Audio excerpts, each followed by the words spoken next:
The glass hit the edge of the table and tipped, spilling cold water across my lap.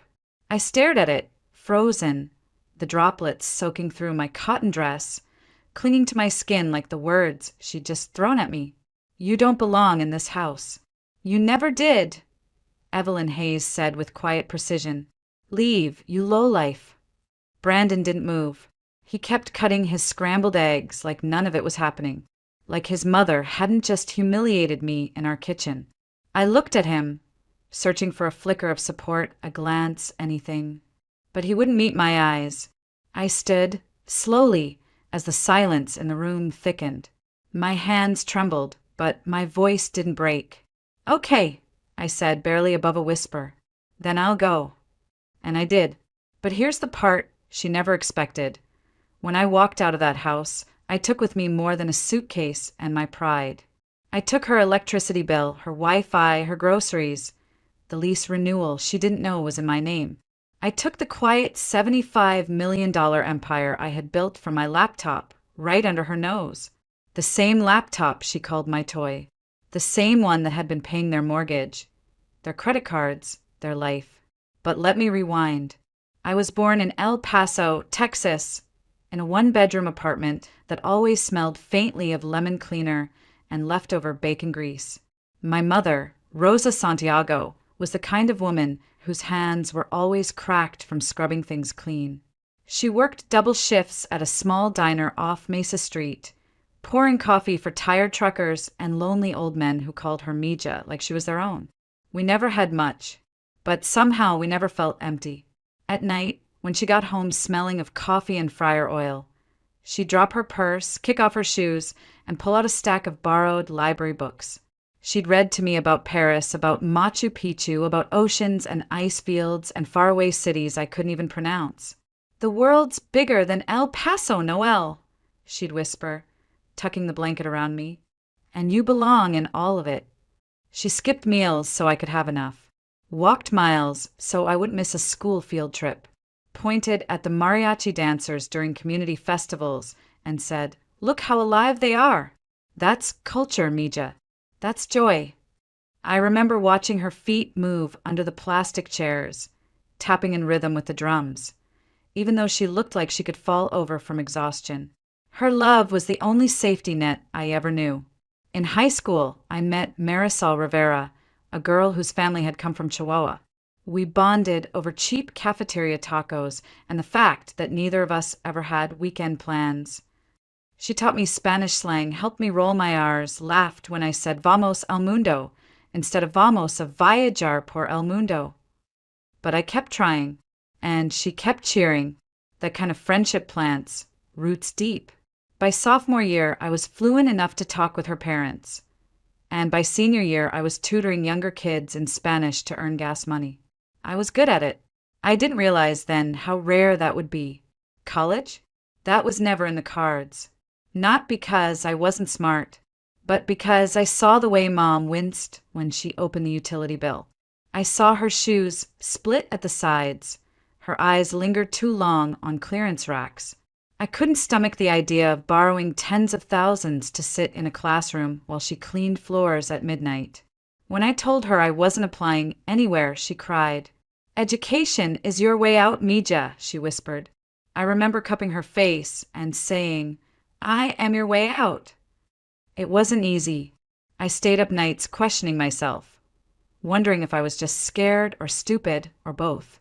But the fire in my chest said, "You can do this. Just keep moving." I applied for every job that didn't require a degree. Eventually, I landed one at a small travel agency on the east side of town. They needed someone bilingual to help with Spanish-speaking clients. I had no experience, but I had heart. I had hustle. The first time I booked a family's trip to Costa Rica, translating each detail with care, I saw the joy on their faces and thought, "This is it. This is how I'll bring the world to others. This is how I'll bring it to Mom." I worked long hours, paid attention, learned every trick, watched how my boss negotiated rates, how she handled difficult customers, how she upsold upgrades like a magician. I soaked it in like a sponge. No one saw it yet, Not even me, but something was starting to grow. Quietly, beneath the surface, it wasn't glamorous at first. My desk was wedged between a flickering vending machine and a file cabinet that always stuck. But I didn't care. I was booking honeymoons, family vacations, quinceañera cruises, transporting people to places my mother and I used to only dream about. Within a year, I was managing entire itineraries by myself.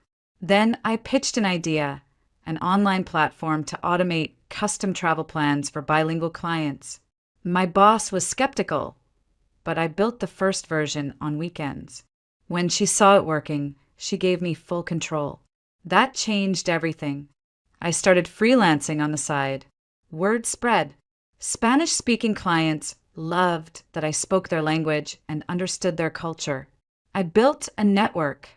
Guides in Costa Rica, hoteliers in Barcelona, translators in Tokyo. My email list grew. So did the platform. And me? I was still living in a 2-bedroom with my mom, eating rice and beans, stacking every spare dollar.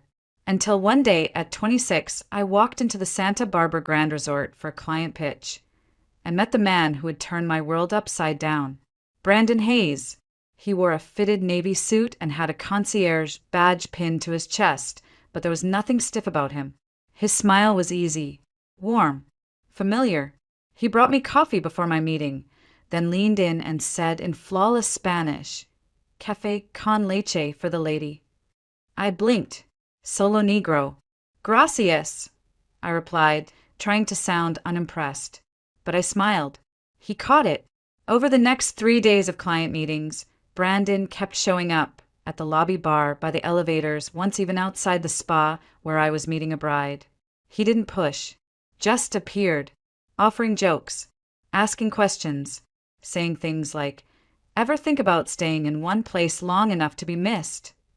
By the end of the week, he walked me to my rental car and said, "You're different, Noelle. Most people talk about where they've been. You talk about where you're going." Something in my chest shifted. We started talking daily, then visiting each other.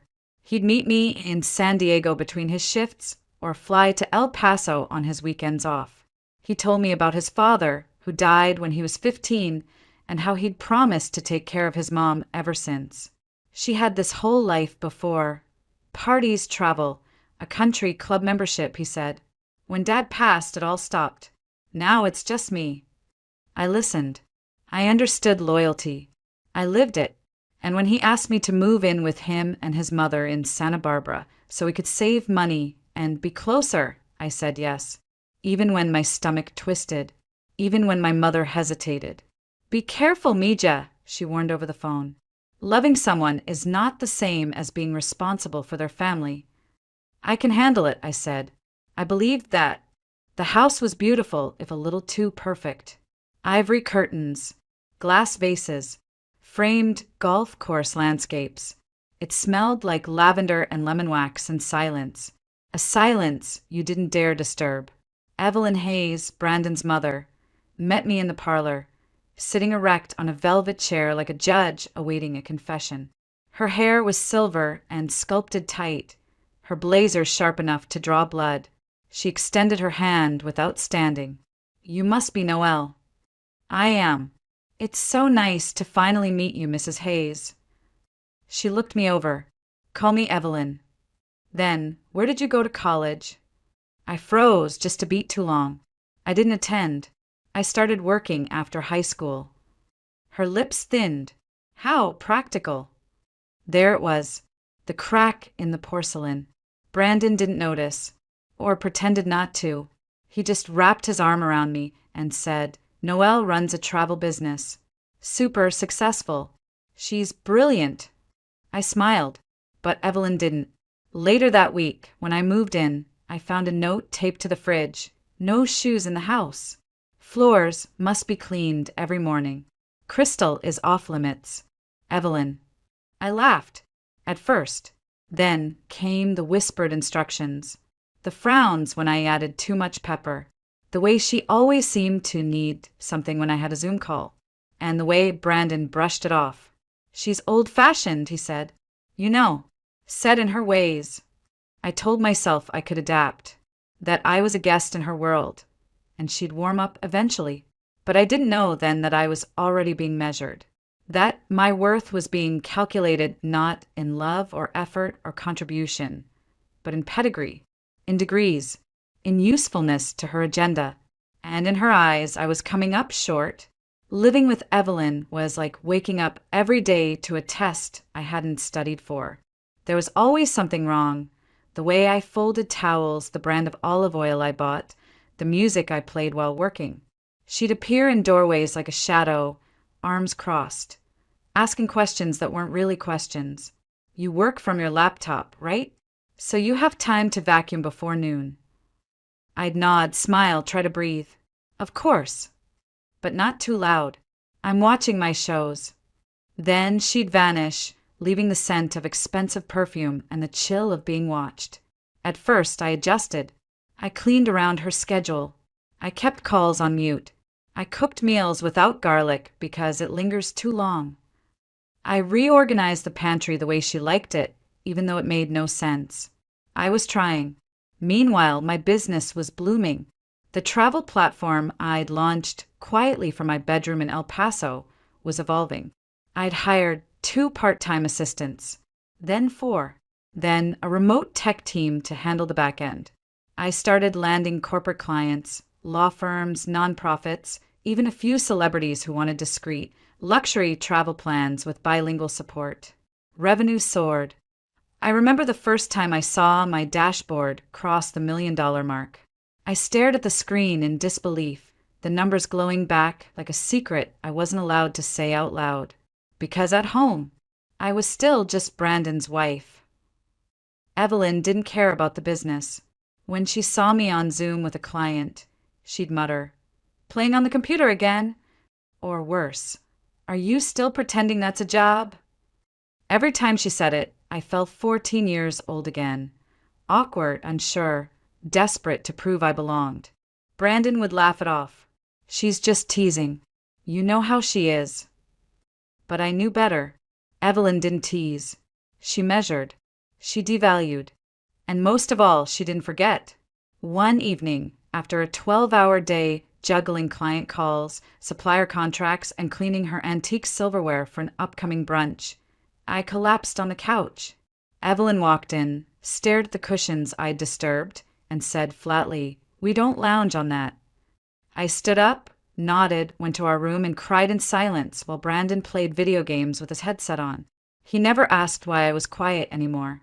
3 months into living with them, Evelyn made an announcement over dinner, while pouring herself a second glass of wine.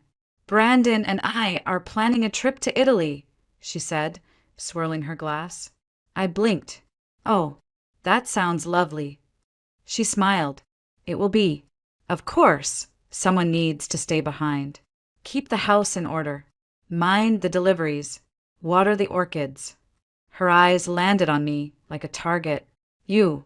I waited for Brandon to step in, to say it was a misunderstanding, to explain that I was part of the trip, too. He just cleared his throat and said, "It's only 10 days, babe. Mom really wants to see Florence again. It was Dad's favorite." I pushed my plate away.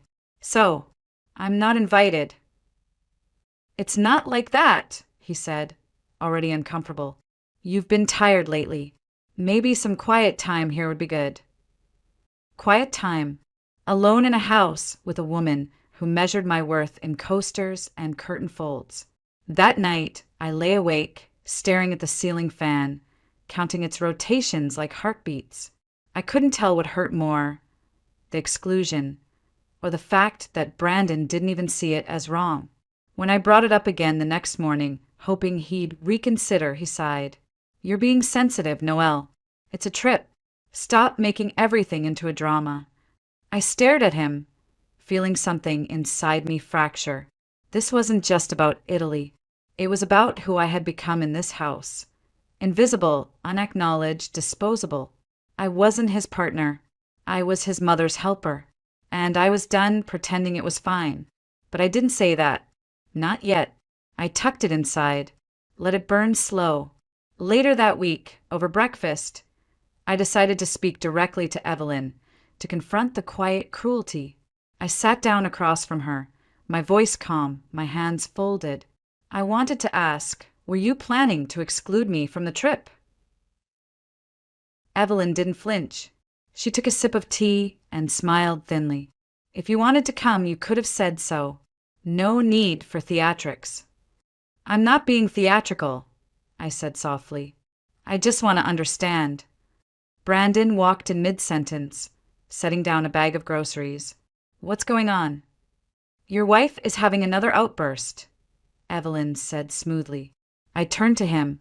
Brandon, do you think it's fair I was never included? He looked between us. Can we not do this right now? And then Evelyn leaned forward, her voice suddenly cold and sharp. Honestly, Noelle, do you really think you belong in Florence? That's a trip for people who understand art, history, sophistication, not people who think typing on a laptop equals success. Let's be honest, you're not exactly a woman of substance. My heart stilled. The words landed like stones, each one heavier than the last. And Brandon said nothing. That silence, that was the moment I knew. Something was going to break. And it wasn't going to be me. The next morning, I didn't get up early to mop the kitchen floor. I didn't brew Evelyn's preferred tea or wipe down her crystal figurines. I sat at the dining table, laptop open, sipping my own coffee. Bold, black, unapologetic. Evelyn entered wearing her silk robe and a look of quiet offense. Her eyes lingered on the untouched countertop like it was a personal insult. Brandon joined moments later, scrolling on his phone, oblivious to the storm building in the room. I waited until we were all seated, the air tight with silence. Then I closed my laptop and looked Evelyn straight in the eye. Let's not dance around this anymore, I said. You don't want me to come to Italy. You've made that clear. Evelyn didn't blink. I simply assumed you had responsibilities here. I held her gaze. You mean cleaning your silverware? Brandon looked up, frowning. Noelle, don't start. I turned to him. You didn't stand up for me. Not once. You let her talk down to me day after day. Do you even realize how that feels? He sighed. She's just opinionated. That's who she is. No. She's cruel, I said flatly. And you? You're complicit. Evelyn set down her fork with a delicate clink. Maybe this arrangement isn't working anymore. If you're this unhappy, perhaps it's time you reconsider your place here. My voice dropped. My place.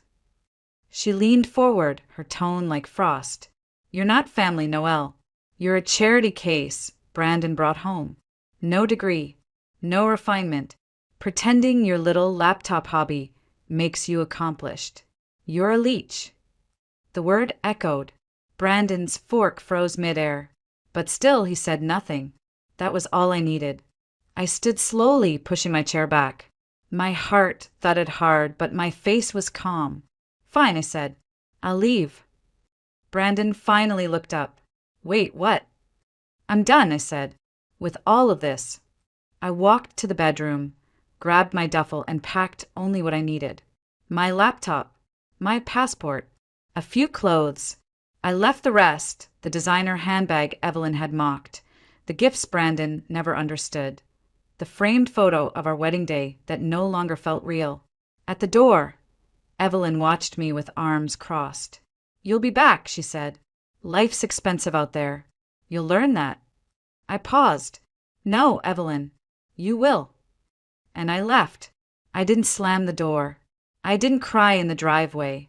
I just walked to my car, started the engine, and drove to nowhere, to everywhere. The moment the house disappeared from my rearview mirror, the weight lifted from my chest like a fever breaking. They thought I was leaving with nothing, that I was the one who needed them. They had no idea what I'd built. 3 months passed. I moved into a short-term rental near Santa Cruz. Quiet, sunny, private. I rebuilt my routines, expanded my client base, launched a new version of the platform that offered curated cultural experiences led by locals across Latin America and Europe. Revenue spiked. My tech team grew. We hit $10 million. then $25, then $50. By the time we hit $75 million in total valuation, I was sitting barefoot on the deck of a villa I now owned in Kauai, watching the Pacific stretch beyond the cliffs like a living postcard. And then my phone rang, an unknown number. I picked up. "Noelle," came Evelyn's voice, sharp and frantic, stripped of its usual superiority. "Something's wrong. The power was shut off. The water bill's overdue. The bank is calling about default notices. What's happening?" I leaned back in my chair, let the ocean breeze roll through my hair. "You mean you didn't know?" I said calmly. "I was the one paying the bills, Evelyn. The mortgage, the utilities, even the subscriptions you think magically appeared on your TV." She went silent, then in a stunned whisper, "Brandon said he was covering everything with his job at the resort." I let out a small laugh. "Brandon makes $42,000 a year. Your wine bill alone was double that." She was breathing hard now. "But you didn't say anything. Why didn't you tell us?" "Would it have mattered?" I asked. "You didn't care when I was working 16-hour days. You just saw someone beneath you, someone to command." There was a pause, then a whisper. "Can you fix it?" I didn't answer right away. I could hear the desperation, the cracks in her pride, the very thing she'd used to measure everyone else, now crumbling. Brandon's voice came next, muffled and weak. "Noelle, please. You're my wife. We're family." I closed my eyes. "Not anymore, Brandon. This call, it's international. You'll see the charges." Click. The line went dead. A week later, I flew back to California, not for them, but for closure. I had booked a meeting at a law office in Santa Barbara. Neutral ground, clean exit, no more blurred lines. Brandon arrived late. He looked different, hollow, hair unkempt, a suit jacket that hung off his shoulders like he didn't remember how it was supposed to fit. The moment he walked in, he avoided my eyes, like even his guilt had too much pride to meet me. He sat down across the table, folding his hands, fidgeting. "Noelle," he started, but the words faltered. I didn't speak, just slid the manila folder toward him. Inside were the finalized divorce papers, asset divisions, legal closures, all clean, all fair. "You were supposed to pay for Italy," he mumbled, almost to himself. "That's what she said. Mom thought you'd already booked everything." I stared at him. "You both assumed I'd fund your vacation while you insulted me in my own home." He flinched. "It wasn't like that, wasn't it?" I asked. "You watched her tear me apart for not having a degree, for working online, for not being cultured enough, while I paid your mortgage." He opened his mouth, closed it, swallowed hard. "I didn't know it was all you. You never asked." That shut him down. The silence stretched. Thick, final. He signed the papers with trembling fingers, and when he handed them back, he whispered, "Do you hate me?" I didn't answer right away. "I don't hate you, Brandon," I said finally. "I pity you, because even now, you still don't see what you lost."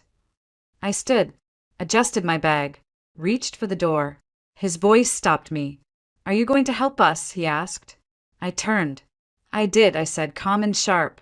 "I helped you live above your means. I helped your mother feel like a queen. I helped both of you forget what survival looks like." I walked out, not needing to slam the door. The weight of my absence would hit harder than noise ever could. By the time I reached the elevator, I felt at peace.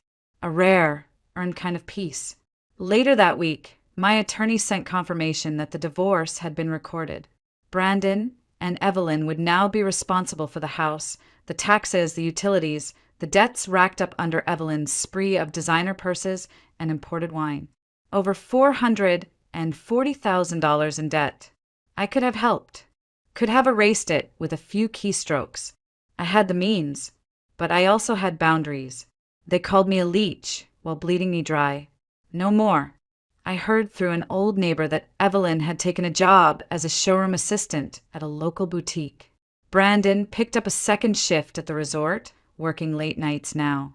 I didn't rejoice in their struggle, but I also didn't save them from it. Let them learn. Let them rebuild. Or not. Meanwhile, I flew back to Kauai, where my house waited like an open palm. Solid, serene mine. My mother, Rosa, had just finished unpacking her final suitcase. She walked through the open kitchen in awe, fingertips grazing the granite counters like they weren't real. "Noelle," she whispered. "You did this." "You did," I replied. "You planted the dream. I just followed it." We sat on the lanai that night, watching the sky melt into coral and gold. She leaned her head on my shoulder, and for the first time since I was a child, I felt safe in the world I'd created. No tension, no pretending, no walking on eggshells. Just waves, wind, and freedom. A few days later, I got a message from Marisol Rivera. "Are you in Kauai too? Just bought a place down the coast. We need to catch up. I owe you a margarita." I smiled so wide I startled my dog. We met for lunch the next afternoon. Two women who used to split lunch tacos, now talking about contracts, business scaling, investor meetings. Marisol was now a CEO of a global event planning firm, with clients across Europe and Asia. She'd brought her parents to live with her, too, same as I had. That night, she toasted over the fire pit. To every girl who was underestimated and every woman who turned that into a superpower. We clinked glasses. Later, she told me Evelyn had posted on Facebook about struggles and how some people walk away when times get tough. I didn't reply. I didn't need to. I had already spoken the loudest way I knew how, by living. It's strange, isn't it? The way some of the most painful endings turn out to be the cleanest beginnings. Every so often, I still get emails forwarded from the old family account, overdue statements, final notices, a desperate promo for some debt consolidation miracle. Evelyn probably clicked on by accident. I don't open them. I just forward them to their new billing address and go back to sipping my pineapple juice by the ocean. There's a new rhythm to my days now. In the morning, I walk along the cliffs, barefoot in the cool sand, thinking of how far I've come from the streets of El Paso. I check in with my teams, 47 employees across 8 countries, all remote, all thriving. I write newsletters for my clients, sharing insider tips for hidden markets in Oaxaca or sustainable eco-resorts in Patagonia. At night, I cook dinner with my mom. She hums when she stirs, like she used to when I was 5. Sometimes we dance in the kitchen, just because. She's rested now, radiant. She no longer smells like grease and exhaustion. She smells like hibiscus oil and roasted garlic. And me? I've never been more myself. I no longer try to shrink to fit someone else's mold. I no longer second-guess whether my work counts as real just because it happens on a screen. I no longer need someone's son to validate my womanhood or someone's mother to sign off on my worth. That part of my life is over. But I'm not bitter. I'm grateful. Because if Evelyn hadn't tried to break me, I might never have discovered just how unbreakable I am. I might never have drawn a line and said, enough. I might still be standing in that house, folding linens for someone who called me worthless, quietly bleeding money into a life that never gave anything back. Instead, I walked away, and everything changed. Marisol and I now host monthly dinners, sometimes on her deck, sometimes on mine. Our moms sit side by side, sharing stories, laughing like sisters. We talk business, of course, but we also talk healing. The quiet, slow kind. The kind no one sees. The kind that doesn't go viral. Recently, Marisol looked over at me during one of those nights and said, "Remember when we used to joke about running away to Spain?" "I don't think we were joking," I said. She smiled. "Then what are we waiting for?" So yes, a Spain branch might be coming. Why not? When I think of everything I've been called, uneducated, undeserving, dramatic, ungrateful, I smile now. Because none of it stuck. You see, when you know who you are, the noise fades. The shame slides off. The names lose their sting. All that remains is your truth. And here's mine. I made a life from nothing. I built a business in silence while they laughed at me. I gave freely, generously, lovingly, and was discarded like I didn't matter. But I do matter. And so do you. To the woman watching this who's been overlooked, underestimated, talked down to, you are not small. You are not invisible. You are not less than just because they couldn't see your value. Sometimes the greatest power you can claim is to walk away, not in anger, but in clarity. Not to destroy them, but to save yourself. To choose peace over performance. To stop watering deserts and start planting in places where you can bloom. I hope my story reminded you that it's never too late to rewrite the narrative. That being called a lowlife by someone who never lifted you might just be the best blessing in disguise. So go, build the life, chase the dream, make the money, take your mama to Hawaii. And when they come crawling back, looking for the woman they once dismissed, smile and let the waves answer for you. Thank you for being here. If my journey resonated with you, if you've walked through heartbreak, betrayal, or quiet triumph, hit subscribe. Join me. We're not just surviving anymore. We're rising. Together.